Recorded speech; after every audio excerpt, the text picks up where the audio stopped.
¿Cómo vivir la ley? Es la pregunta que intentamos desarrollar en esta semana en el estudio de la Biblia. Quédate con nosotros porque se va a poner muy interesante. Bienvenidos a Comunidad en Estudio.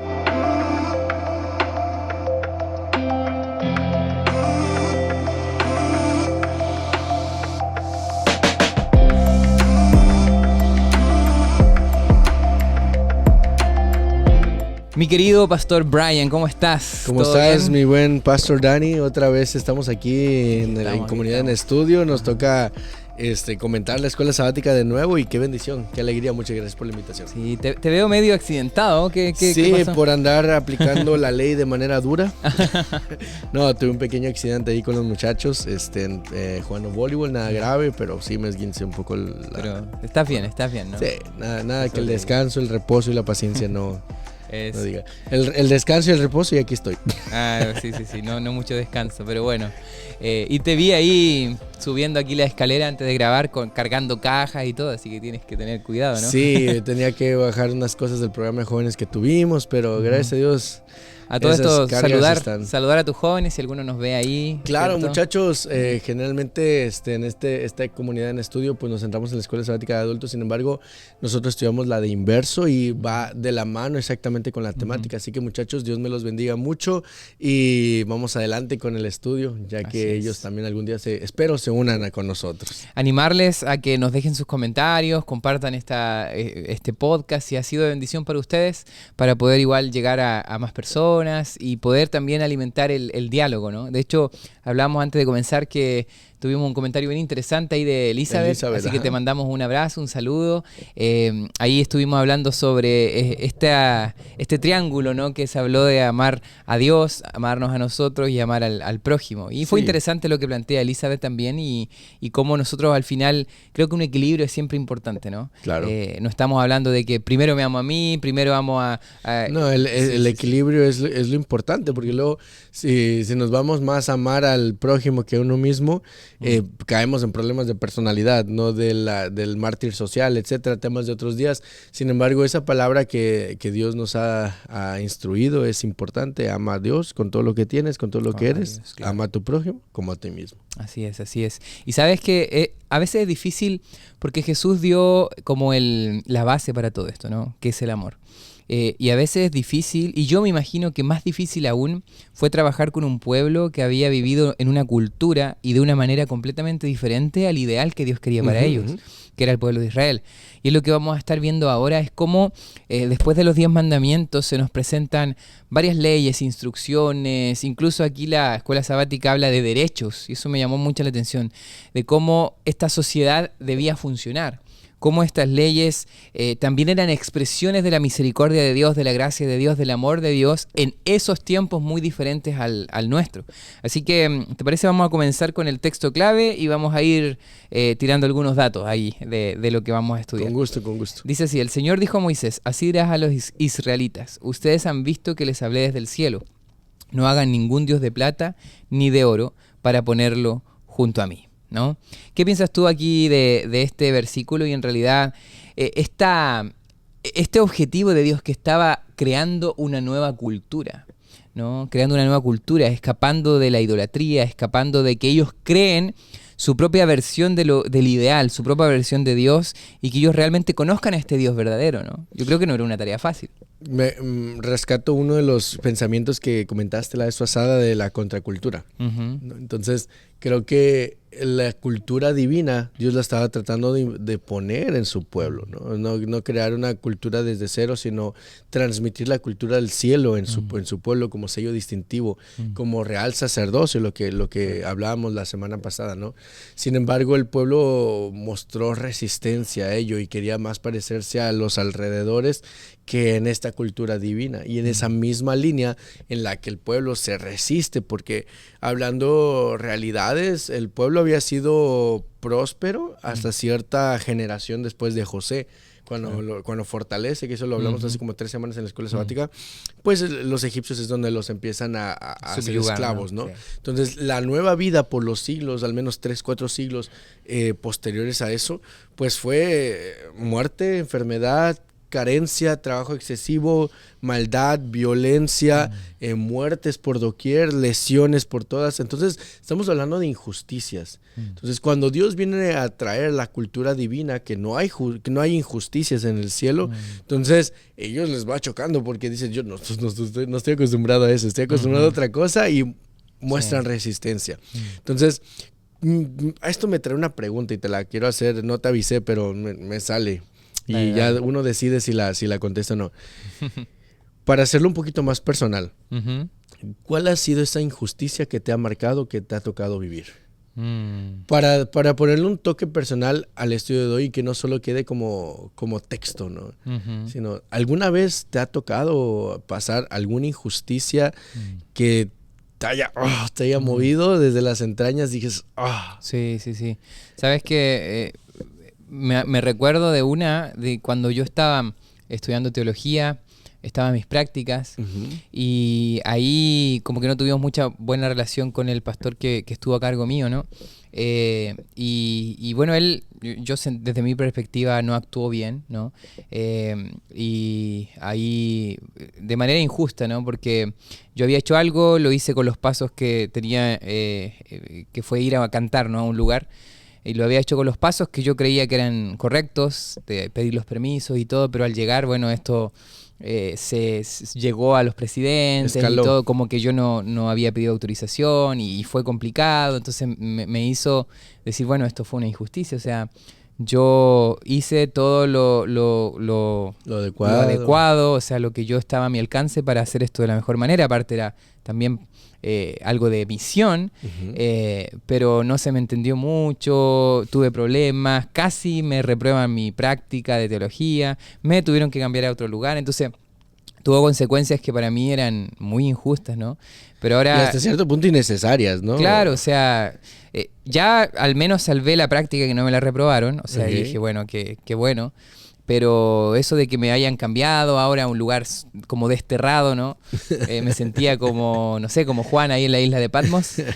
Pero siempre es con un propósito, ¿no? Después esa experiencia que viví en ese lugar fue una de las más lindas de mis estudios, ¿no? Pero es difícil en el momento, cuando uno no entiende mucho cómo está pasando, te dan ganas de hacer justicia por tus propias manos, ¿no? De adelantarte a lo que Dios quiere. O sea, nuestra reacción natural como seres humanos, viene la injusticia, alguien te hizo daño, alguien te hizo mal y te da...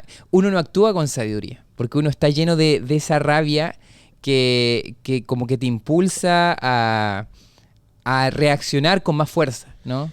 Una de las cosas que, gracias por compartir y abrir tu corazón, Pastor Dani, una de las cosas que queda acá, ¿ok? Que queda aquí entre nosotros. Aquí entre nosotros. No voy a decir que el pastor era...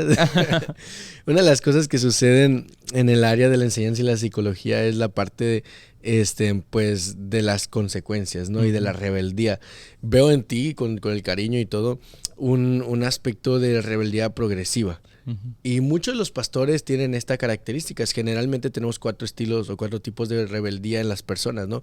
Una de ellas es la positiva, que es la rebeldía progresiva. Es aquella que busca el bien y la justicia de las minorías o de las mayorías. El caso es que se haga justicia en ella. Entonces, creo que en este punto me uno a ese sentir, en esa tónica. Quiero compartir algo también, igual corto, en la Facultad de Teología. Resulta que estaba yo en segundo año de teología, el profesor, a ese sí lo puedo mencionar, el pastor Isidro, lo quiero y lo aprecio demasiado, es un gran amigo hasta la actualidad, ¿no? Y un gran consejero, a veces cuando se me traba la carreta le llamo y todo, ¿no? Entonces, con cariño lo menciono. Entonces, le pedí ayuda en una tarea a mi hermano, que también es pastor. Entonces me dijo, no, pues hazle por acá, por allá, hago mi tarea, yo era jefe de grupo y la mayoría del salón no habían entendido hacer ese proyecto, era de evangelismo. Entonces les dije, oigan, les comparto mi formato, mi tarea, nada más no lo hagan igual, sino que usen el proceso, el desarrollo para que puedan ustedes hacer su tarea. Yo había pedido permiso para eso. Entonces resulta que llega el día final del semestre, muchos habían atrasado, se entregan el proyecto y me manda a llamar el profesor y me dice, oye, el pastor Isidro me dice, oye, junto con otro compañero, me dice, bueno, primero me mete a mí, me dice, estás reprobado. Yo, ¿por qué? Porque copiaste. Copiaste y esto es grave y yo no lo tolero. Y yo me quedé así como que... sí, tú y otro compañero tienen la misma tarea y pues me sentí como enfrente de Salomón, a los dos reprobados, no voy a cuestionar. Y le digo, pastor, acepto y lo que me dice, sin embargo, se me hace injusto que yo hice la tarea, tengo las pruebas para demostrar ahora sí que mi inocencia y no me esté dando la oportunidad de, no, pero es que yo ya lo decidí así. Y me dejó con el sentido, la boca amarga. Y yo no sabía que esta manera en la que él estaba gestionando esta situación, pues era como un chivo expiatorio. Ahorita te voy a explicar. Agarró, me dijo, siéntate hasta allá atrás de la oficina, ¿no? Entonces agarré la silla, me pongo hasta atrás, había otra silla. Su puerta abría así, de manera que cuando yo estaba sentado aquí no me veía la persona. Pasa el segundo, él no me ve que estoy sentado allá y le dice, oye, quiero decirte que estás reprobado, tanto el Cedillo como tú tienen la misma tarea, lo mismo que me dijo a mí. Y yo dije, a ver, ¿qué está pasando acá? Y dijo, te voy a preguntar y te voy a dar la oportunidad a ti de decirme si sí, cosa que no hizo conmigo, de decirme si tú hiciste la tarea o no, si es tu tarea o no. Y yo dije, ¿por qué a mí no? Claro. Y empezó el sentido de injusticia, me explico. Entonces viene esta parte en la que él dice, no, pastor, esta fue mi tarea, yo la hice, nadie me la pasó. Si alguien la tiene, me la copiaron a mí. Y yo dije, ay, pastor, le ayudo a afilar el hacha, ya entendí lo que quiere hacer, ¿no? Entonces me dijo, bueno, se lo acabas de decir enfrente de Brian, dígame entre los dos quién tiene la tarea correcta. Y yo dije, qué situación complicada, ¿no? Se me hacía injusto también la exhibición de la otra persona. Obviamente mostré los mensajes de texto donde yo subí la tarea con tiempo, con anticipación como jefe de grupos, pues para eso. Y él no le quedó de otra más que pues aceptar las consecuencias. Lo reprobaron, lamentablemente él no terminó esto de teología. Ese fue como su evento canónico, ¿no? Lo sintió injusto él también sintió injusticia, yo sentí justicia. Gracias a Dios no tuve como consecuencias. Sin embargo, me trae la pregunta, ¿cómo ante todo esto, lo que tú viviste, lo que a mí me tocó pasar junto con mi compañero, que, repito, él ya no terminó en el ministerio, o sea, le dieron la oportunidad de seguir estudiando, pero él se desanimó y salió, ¿no? Entonces, ¿cómo gestionamos esta violencia? ¿Cómo gestionamos la injusticia? ¿Cómo gestionamos nuestro día a día con temas como la esclavitud, la pena de muerte, las lesiones hacia otras personas, que son cosas que las leyes adicionales a los 10 mandamientos, pues fueron dadas al pueblo de Dios? Claro. ¿Cómo gestionamos todo eso? Sí. Sabes que el significado de mi nombre nunca me hizo tanto sentido como cuando viví esto, ¿no? Porque yo me llamo Daniel y el significado es Dios es mi juez. Dios ¿no? es mi juez, claro. Y esa es una de las cosas que se repite en este guía de estudio, en esta semana. Cuando nosotros intentamos hacer lo que a Dios le corresponde hacer, entonces estamos cayendo en un terreno peligroso, ¿no? De hecho, con relación a tu historia, a lo que yo también compartí, Dios en ese momento me recordó de que Dios estaba al control de mi situación. Y ¿sabes qué me llamó la atención en esta semana de estudios? Es que el propósito de Dios nunca fue que ellos tuvieran que usar la fuerza y la violencia para conquistar la tierra prometida. Claro. Eso me llamó mucho la atención. De hecho, el plan original era que Dios se la iba a entregar, de que ellos tenían que confiar, de que Él iba a poner la tierra a su disposición, iba a sacar a sus enemigos, Él iba a luchar por ellos. Pero muchas veces no aceptamos eso o no lo creemos, ¿no? Nos gusta el camino difícil. Nos gusta. El NGDB dice, no tienes que temer al futuro si a te menos acuerdas. Que olvides. Sí. Entonces, digo, para terminar la cita, a menos que olvides cómo Dios te ha ayudado en el pasado, digo, para que no queden los tres puntos por ahí. Pero es real, el ser humano tenemos memoria a corto plazo para las bendiciones de Dios, pero a largo plazo para las cosas que nos han incomodado. Entonces creo que un poquito hay que cambiar ese chip, porque eso nos ha estado afectando hasta el día de hoy, la manera en la que vivimos nuestro cristianismo y nuestra relación con Dios. Correcto. Porque todo al final, si cumplo mandamientos, si cumplo leyes, no me va a servir de nada si no tuve una relación con Dios. Si lo hice todo como un checklist o prerequisito solo para ir al cielo, en vez de tener una relación y encuentro con Dios. Correcto. Que ese es el centro de la ley. Me explico. Y de cualquier ley, cualquier cosa que Dios haya dejado en este mundo para sumarnos espiritualmente, Él no lo hizo para que cumpla los requisitos para ser salvo. Son camino para encontrarnos con Él. Eso, y conocer un aspecto de su carácter, porque ahí veíamos también en el estudio de que la ley no es más que el carácter que hay detrás de el que promulga la ley. por ejemplo, estaba el ejemplo del faraón, ¿no? Cuando manda a matar, por ejemplo, ¿no? O también en los tiempos de Jesús, ¿no? Cuando el rey ahí manda a matar a los niños y promulga esa ley.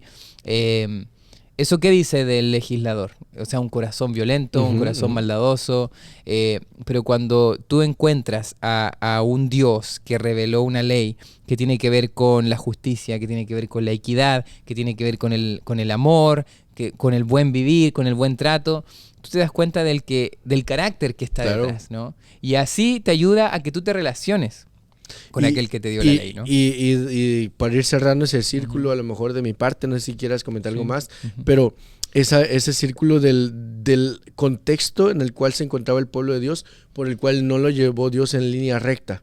Porque, como platicamos ahorita, Dios ya les había mostrado milagros, las plagas, el cuidado, y tranquilamente si los sacó sin guerra, los podía llevar sin guerra y darles la tierra. Sin embargo, a Dios le importa el proceso que estamos viviendo y la relación con nosotros. No es solo darnos el premio porque ya son mis elegidos, no. O sea, hay que moldear el carácter. Porque eso es lo que vamos a llevar al cielo y justamente platicamos de eso la semana pasada, ¿no? Así que no voy a meterme en eso. Y eso yo creo que ahí podemos entrar al tema de que, mira qué interesante, o sea, Dios más que darles una tierra, estaba interesado en formar un pueblo. Correcto. Porque de nada serviría que Dios les diera la tierra y ellos no supieran cómo vivir, ellos se destruyeran, ellos vivieran nuevamente con opresión hacia los esclavos, hacia el extranjero. Entonces, y eso creo que se aplica también a nuestra vida. O sea, Dios, antes de darnos algo que quizás estamos pidiendo, Él nos está formando para que cuando llegue esa bendición, que quizás es la que tú estás orando, o algo mucho más mejor, porque Dios siempre tiene un camino más alto que el nuestro, para que nuestro corazón esté preparado para recibirlo, ¿no? Y esto, siempre me prenden los botones, ¿no? Estos podcasts. No, el hecho de que Dios lo haya hecho de esa manera no significa que Dios no sea un Dios de justicia. Hablamos de un Dios de misericordia y claro que su misericordia es perfecta y todo lo que hemos comentado. Sin embargo, la justicia de Dios es una justicia planeada. Déjame contarte algo. Y yo creo que ya lo sabemos, lo veamos, pero veámoslo desde esta perspectiva. La tierra de Canaán fue prometida a Abraham, ¿verdad? Abraham llegó a poseerla, llegó a vivir entre ellos. Lamentablemente su genealogía terminó en Egipto, ¿no? Sus hijos, etcétera, etcétera. Okay. Cuando Dios viene dirigiendo a su pueblo a darles Canaán, si nos quedamos también con la idea nada más de Dios quería hacer una cultura, que eso es lo importante, lo aclaro, está perfecto. Entonces, si solo se tratara de eso, lo puede hacer en el desierto. Lo puede hacer en otra tierra que no esté ocupada, tiene su cultura, tiene su gente en otro lugar. Pero hay algo allí importante. Dios cumple su palabra y es un Dios justo. Esa tierra le pertenecía a su pueblo. Se hayan portado bien o se hayan portado mal, le pertenecía a su pueblo. Entonces viene a restituir esa tierra también en su pacto, en su palabra, con su pueblo y su cultura que estaba formando. Y también eso me hace pensar para los días en los que estamos viviendo nosotros, pastor. Porque esta tierra originalmente era un reino o el reino de Dios, que vino a instaurar desde el Edén para nosotros y convivir con nosotros. El enemigo la ocupó porque nuestra genealogía, nuestra gente está oprimida por el pecado, no por Egipto, por el pecado. Entonces Dios nos ha dejado, nos ha traído un libertador, que es Jesús. Vienen plagas, vienen momentos complicados, pero al final viene la restitución también de esta tierra para el reino de Dios, porque al final de cuentas, si estudiamos el libro de Apocalipsis, no nos vamos a quedar a vivir en el cielo, vamos a regresar aquí a la tierra, en la Nueva Jerusalén. Entonces, es importante esta parte, que recordemos que es cierto que Dios es un Dios misericordioso, de amor, que liberta, pero también es un Dios justo y que cumple sus promesas. Amén, amén. Creo que eso da mucho ánimo, ¿no? Para los que nos están escuchando, porque creo que como todo tiene un balance y un equilibrio, nosotros tenemos que sí estar mirando la promesa de Dios futura, ¿no? Como el pueblo miraba ese momento en donde Dios iba a cumplir definitivamente su promesa, pero también saber de que de alguna u otra manera cuando nosotros estamos viviendo confiando en Dios, aquí y ahora estamos ya viviendo su reino aquí. Estamos ya siendo parte de sus ciudadanos del reino. ¿Y cómo se comportan ahora, ¿no? esos ciudadanos? Exacto. Y ahí es donde Dios nos... Mira, donde Dios... Y eso quiero ahora llegar a este punto. Date. Dios nos dejó leyes le dejó leyes al pueblo, ¿no? Los 10 mandamientos, esta ley escrita por su dedo, pero también habían otras leyes que legislaban, como Ellen White decía, que incluso eran derechos sociales que tenían allí en ese momento. Tiempos muy distintos a los nuestros, ¿no? Y de hecho podemos igual nombrar algunas de las que se nombran aquí, pero es interesante que no solamente Dios se queda con eso, porque al fin y al cabo tuvo que encarnar a su Hijo, Jesús mismo, a venir y mostrarnos cómo vivir, cómo se vive un ciudadano, cómo realmente vive un ciudadano en su reino. Que no es simplemente no matar, sino que es entregarte y amar hasta el fin, ¿no? Y entonces Jesús vino y aquí se compara mucho, ¿no? Lo que Jesús dijo en el Sermón del Monte, en Mateo capítulo 5, y también con algunas leyes que cumplieron su valor, también alumbraban, abrían un poquito la puerta a esa sociedad de mostrar cómo la justicia y el amor de Dios operaban, pero que no eran suficientes, no eran completas. Se dieron para un tiempo específico, cumplieron su paso hacia adelante en ese tiempo. Me gusta verlo así, por ejemplo, lo de la esclavitud, que decía, bueno, va a tener un esclavo 6 años, pero el 7º ya tienes que dejarlo libre, ¿no? Es interesante, tú podrás decir, oye, pero Dios está a favor de la esclavitud. ¿Qué sucede acá, no? O sea, y si aplicamos eso textualmente ahora, decimos, entonces puedo tener un esclavo por 6 años y ya el 7º lo dejo libre. Lo dejo libre y no sé, me busco otro, ¿Dónde aplico? ¿No? Claro, entonces no es así. Tenemos que leer la Biblia en su contexto, ¿no? Claro. En una sociedad donde estaban acostumbrados a la esclavitud, donde eso era ya tan impregnado en ellos, Dios de alguna manera da un salto hacia adelante. Dice, mira, le da más derechos, le da más igualdad, más equidad. Si hubiera Dios dado un salto de decir, bueno, esto no aplica, quizás no hubiera soportado a este pueblo. Es como crecer, ¿no? Si yo le enseño ahora a Sofi y le digo, oye Sofi, tienes que ahora salir corriendo, tienes que manejar el carro. No va a poder hacerlo porque no está preparada. ¿No? Y te la cambio, no cambio, sino te la complemento un poquito. Por la forma en la que las leyes están redactadas y el tipo de leyes que tienen. Ya hablamos de que el pueblo de Israel venía en un contexto de violencia y por eso Dios les habló así. Pero imagínate la ley de la regla de oro. Ellos salen y Dios se los trata de sintetizar. En vez de darle todo esto, no hagas con otros lo que no quieras que hagan contigo. O trata a otros como quieres que te traten a ti. Ellos yo me imaginaría, me trato de poner en contexto de, ¿qué significa eso? Claro. O sea, ¿qué me quiere decir Dios? Es muy confuso. O sea, ellos están acostumbrados a que les dicten las cosas letra por letra, me explico. Que hoy en día, gracias a Dios, tenemos leyes sociales, tenemos nuestras constituciones, tenemos las leyes de los derechos, cosas que rigen nuestra vida secular en este mundo. Y entonces Dios separa otra vez esa parte y cuando viene este mundo nos dice, hey, ustedes tienen que amar a sus enemigos.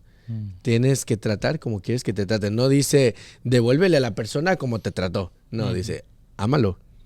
Trátalo como quieres o te gustaría que te traten. Entonces, todos estos puntos vienen a transformar también la mente humana, a entender que ya no somos salvajes, ya no somos esclavos u oprimidos políticamente, tenemos otro tipo de opresión, tenemos otro tipo de esclavitud, pero a veces lo hacemos voluntariamente, o esclavos de las redes sociales, esclavos de la crítica, esclavos de nuestros propios hábitos, de nuestra propia mente. Sin embargo, Dios viene a presentarnos a través de no voy a decir la nueva ley, pero sí ¿cómo lo podríamos decir? Como esta nueva perspectiva, esta nueva perspectiva de los mandatos divinos, de que Dios está preocupándose por nosotros.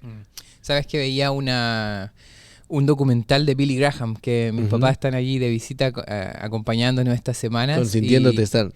Sí, ¿no? Y ellos dijeron, hoy mira, vimos un documental de Billy Graham, ¿no? Este gran predicador de Estados Unidos que tuvo murió hace no muchos años, ¿no?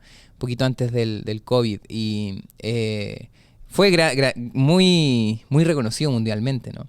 Entonces hay un documental. Claro. Y sabes que el documental nombraba varias cosas que él hizo y me llamó la atención una, ¿no? Él como que empezó a tener popularidad, ser conocido en el mismo tiempo de esta lucha racial que había aquí, ¿no? Y contaban algunas experiencias como él sin temor se puso del lado de los oprimidos en este caso, ¿no? y decía en un momento que él estaba predicando y en esos momentos era normal separar, ¿no? Área de personas de color y con una cuerda y las áreas de personas blancas, ¿no? Y él dice que en una llamó a los organizadores y le dijo, quiten eso, ¿no? O sea, no quiero que eso esté. Y no quisieron. Y dicen que él se baja del escenario y corta la cuerda y fue una escena muy recordada, ¿no? ¿Sabes qué? Yo pensaba, hoy también nosotros tenemos que poner en el contexto de hoy qué personas, cómo yo puedo ver este principio, porque hay un principio detrás, tenemos que recordar. Claro. O sea, ¿qué es lo que Dios me está diciendo? ¿Cómo es Dios cuando Él me lleva a respetar mucho más a los que, por ejemplo, están a mi servicio, ¿no? ¿Cómo es ese Jesús que al final se puso al servicio y le lavó los pies a sus discípulos? Entonces Él nos mostró cómo es su carácter. Y yo creo que como ciudadanos del reino hoy, claro, como tú dices, todavía sigue habiendo esclavitud. Todavía hay personas oprimidas. Todavía hay personas que pueden estar mucho más cerca de lo que nosotros pensamos, que necesitan ser tratados con dignidad. Entonces yo creo que estamos llamados hoy para levantar esa voz de Jesús y a poder tratar y a veces hasta ser valiente, porque la Biblia también nos enseña de que tenemos que ser la voz de aquellos que no tienen voz. Ser cristiano no muchas veces es como, hoy busco la paz, entonces no quiero conflictos. Ser cristiano muchas veces es levantar la voz, ¿no? Y mira, esto que dices está poderoso porque... ¿Qué pasaría si nuestros nuevos no me van a criticar por lo que voy a decir? No es una herejía, solo quiero... Critíquelo igual, no hay problema. Igual, pongan en los comentarios. Ayuda al algoritmo. Nos da rating.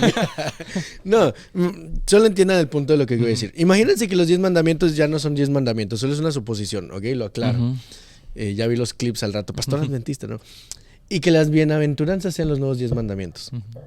¿A quién le da voz? ¿O de qué manera le da voz las bienaventuranzas? Al que es sencillo de corazón, al que es manso. Entonces, Dios no nos ha mandado a nosotros ser ejecutores y policías de su ley. Dios nos ha mandado a ser representantes de su amor. ¿Me explico? Correcto. Entonces, cuando nosotros estemos aplicando y viviendo la ley, claro, démosle al César lo que es del César, no tengamos esclavos, no matemos, no robemos. Sí tiene que ver con los 10 mandamientos, pero tiene que ver con una cuestión social también en el mundo en el que nos vivimos y también con el bien y el mal. Pero cuando nosotros vayamos a aplicar la ley, que sea la ley de Dios, para empezar no somos quien para aplicarla, pero pongámonos del lado del representante del amor. A este mundo no le falta maldad, le falta bondad. Y necesita hombres diferentes, hombres que sean capaces de decir, espera, yo estoy de tu lado. Espera, Dios murió por nosotros. Espera, me estás criticando, mira, te amo mucho, te deseo lo mejor. ¿Sabes qué estás sufriendo? Dios me mandó a amarte. ¿Sabes qué? No estudiaste lo mismo que yo, no me dedico a lo mismo que tú. ¿Sabes qué? Somos hermanos igual. Estamos en la misma lucha, estamos en la misma causa. Sí. Entonces, me hace recordar la letra de una canción que yo sé que también te gusta mucho. No sé si la de los extraterrestres de Santiago Benavides. Quiero darle lectura a este párrafo que me llama la atención de esta canción que dice... Un temazo, se la recomendamos. Dice, sino pregúntale a los que han dejado huella, a los que luchan por hacer una diferencia, al que con otra mejilla desafía la violencia, o sea, lo que decíamos, devuelve mal con bien, al mal el con bien, al que escogió servir a los hombres, a los pobres de la tierra. Y mira a ver si no hay a veces desazón, la injusticia, con lo que la pregunta inicial que te hacía, estoy haciendo el conexión con todo eso. O un deseo atroz de escapar hasta Plutón. Yo no quería estar en esa oficina con ese pastor. O sea, la neta, la verdad, para mí era complicado, era mal, era manchar mi nombre, era exponer mi beca, mi trabajo, mi esfuerzo, ¿me explico? O sea, quería estar fuera de eso. Y mira a ver si nunca ser como otros deseó, pero prevaleció ese brillo en su interior y al mundo iluminó con la luz que Dios le dio. Dios mandó a Jesús a este mundo para mostrarnos su carácter, mostrarnos cómo vivir la ley, cómo cumplir a las leyes del mundo y hasta ahí, pero cómo cumplir el carácter de Dios, cómo vivir con el carácter de Dios. Entonces Dios nos ha dado esta oportunidad de vivir con la luz que nos ha dejado, de ser diferentes, de no ir con la corriente, sino ir con la cultura divina. Amén, amén. Y yo creo que nos podemos quedar con esta reflexión. Gracias por compartir eso, Brian. Y queridos amigos, los dejamos con esa invitación. A veces se siente imposible vivir como reflejando realmente el carácter de Dios. Pero es por eso que vino Jesús, es por eso que Él puso los frutos de su Espíritu. Y si su Espíritu está en ti, entonces tú puedes comenzar a ver los resultados de tener el Espíritu en tu vida, ¿no? Y poder hacer eso que quizás te ha costado, dejarle a Dios esa causa que estás luchando hace tiempo y que no has visto que se te ha tratado con justicia, comenzar a tratar a los demás con amor, especialmente a tus enemigos, y poder vivir realmente lo que Dios quiere construir con nosotros, esa cultura del reino. Y que muy pronto esa promesa, esa tierra prometida, Amén. va a ser realidad. Que Dios les bendiga, gracias por escucharnos y nos vemos la próxima semana. Gracias, Brian. Nos vemos. A ti.